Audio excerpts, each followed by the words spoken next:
बांग्लादेश की सत्तारूढ़ पार्टी के सांसद अनवारुल अजीम गुर्दे की तकलीफ का इलाज कराने भारत आते हैं।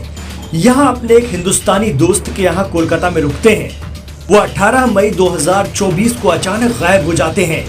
विदेश से आए एक मेंबर पार्लियामेंट का इस तरह गायब हो जाना कोलकाता पुलिस के लिए भी चुनौती बन गया था। ढाका से लेकर कोलकाता तक सनसनी फैल गई।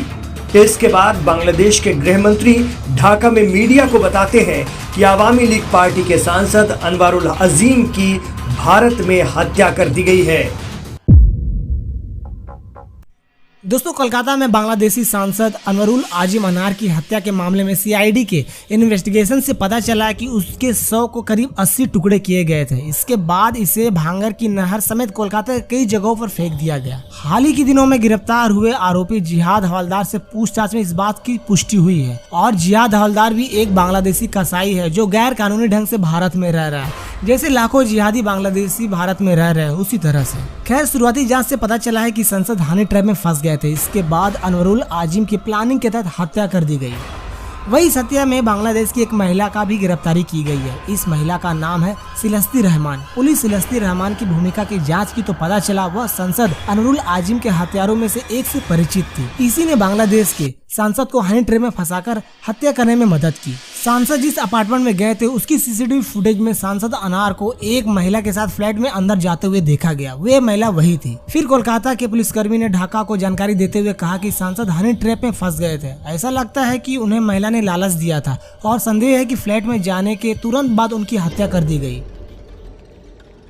दरअसल दोस्तों, सांसद अनवरुल आजिम अनार 12 मई को इलाज के लिए कोलकाता आए थे। लापता होने से पहले वह अपने दोस्त गोपाल विश्वास के साथ रह रहे थे। उन्हें आखिरी बार कोलकाता के बाहरी इलाके न्यू टाउन में एक हाई एंड अपार्टमेंट कॉम्प्लेक्स में देखा गया। वही बांग्लादेशी खुफिया अधिकारियों ने मामले में नया दावा किया है कि न्यूज एजेंसी पीटीआई के मुताबिक अधिकारियों ने आशंका जताई है कि अनवरुल अपने अमेरिकी दोस्त और आरोपी मोहम्मद अख्तरजुमा के साथ सोने की तस्करी का रैकेट चलाते थे। इसके तहत वे बांग्लादेश के रास्ते दुबई से भारत में गोल्ड पार्ट्स पहुंचाते थे। पिछले साल अख्तरजुमा से बांग्लादेशी सांसद ने प्रॉफिट में ज्यादा हिस्सा मांगा, जिससे उनके बीच खटास आ गई। कुछ समय बाद अख्तरजुमा को पता चला कि अनवरुल अकेले ही पूरे माल की तस्करी कर रहे हैं, जिसकी कीमत करीब 80 करोड़ रुपए है। इसके बाद अख्तरजुमा और अनवरुल की दोस्ती में दरार आ गई। बांग्लादेश की पुलिस ने यह भी आशंका जताई है कि अनवरुल की हत्या और भी प्रभावशाली लोगों के नाम हो सकते हैं। रिपोर्ट के मुताबिक उन्हें मारने की प्लानिंग फरवरी से अप्रैल के बीच की गई थी। इससे पहले शनिवार को सीआईडी ने गिरफ्तार आरोपी जिहाद हवलदार के हवाले से बताया कि अनवरुल के फ्लैट में घुसने के 15 मिनट में ही पूरी वारदात को अंजाम दे दिया गया। उसे बेहोश करने के लिए क्लोरोफॉर्म का इस्तेमाल किया गया।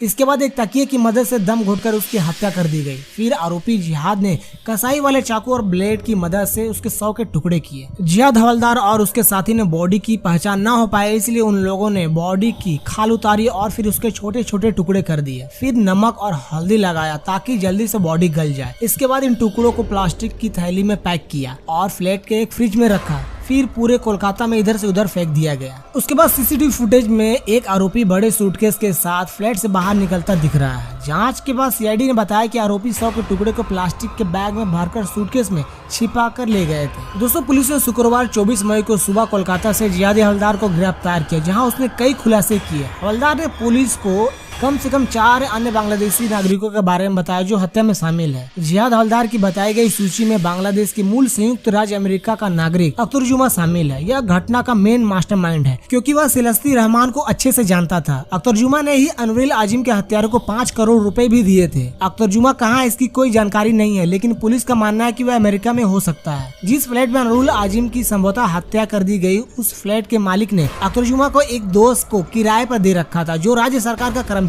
है। किसका था? कौन रह रहे थे इस फ्लैट में? ये फ्लैट एक मिस्टर संदीप का है। उन्होंने वो एम्प्लॉई हैं एक्साइज डिपार्टमेंट में और उन्होंने किराए पे दिया था वन मिस्टर अख्तरुज्जमान को। वो क्या फॉरेन नेशनल है? यूएस नेशनल है। अभी तक इतना ही आया, बाकी चीजें जो धीरे धीरे करके सामने आ रही वो अभी इस स्टेज में बताना ठीक नहीं। दोस्तों अनवरुल 17 मई को लापता हुए थे। इसके बाद पुलिस की एक टीम उनके न्यूटन फ्लैट पहुंची थी। यहाँ सिलस्ती का बोर्डिंग पास मिलने के बाद पुलिस वहां से चली गई थी। इसी बीच बांग्लादेश की सरकार ने घोषणा कर दी कि सांसद अनवरुल की हत्या हो गई है। फिर फोरेंसिक की एक टीम 22 मई को फ्लैट पहुंची थी। यहाँ जूते के पास और ड्राइंग रूम में खून के धब्बे मिले थे। इसी बीच फ्लैट के बाहर का सीसीटीवी फुटेज भी सामने आया। इसमें जिहाद हवलदार समेत 2 आरोपी प्लास्टिक बैग और सूटकेस ले जाते दिखाई दिए थे। अनवरुल इलाज के लिए 12 मई को कोलकाता आए थे। अगले दिन दोपहर 1:41 पर डॉक्टर से मिलने की बात कहकर वहां से रवाना हुए थे, पर अंजाम क्या हुआ आपको अच्छे से पता है। खैर दोस्तों, आपको वीडियो कैसा लगा? वीडियो अच्छा लगा होगा तो शेयर करें ज्यादा से ज्यादा अपने दोस्तों को, अपने परिवारों को। मिलते हैं अगले वीडियो में, तब तक के लिए जय हिंद, वंदे मातरम।